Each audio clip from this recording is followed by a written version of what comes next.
আরজি করের ঘটনার আবহে নন্দীগ্রামে মহিলাকে বিবস্ত্র করে মারধর করার অভিযোগে এক বিজেপি নেতাকে গ্রেফতার করেছে পুলিশ। জানা গিয়েছে বাড়িতে মেয়েকে নিয়ে একাই ছিলেন আক্রান্ত মহিলা।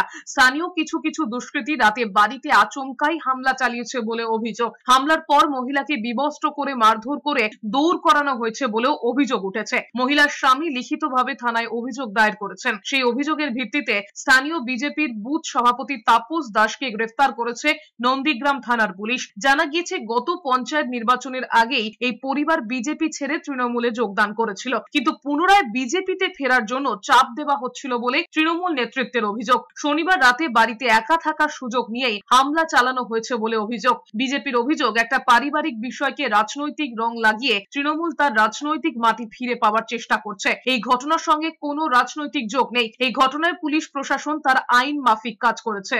দেখুন, বিষয়টা সম্পূর্ণ পারিবারিক বিষয়। এই বিষয়ে এখানে রাজনৈতিক কোনো যোগসাজশ নেই।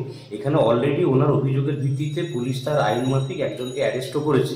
এটা তাদের পারিবারিক বিষয় আছে। সেখানে গোকুলনগরের অঞ্চলে তৃণমূলের কোনো অস্তিত্ব নেই। এখানে শুধুমাত্র বিজেপিকে বদনাম করানোর জন্য একটা পারিবারিক বিবাদকে কেন্দ্র করে রাজনৈতিকভাবে রং চড়ানো হচ্ছে।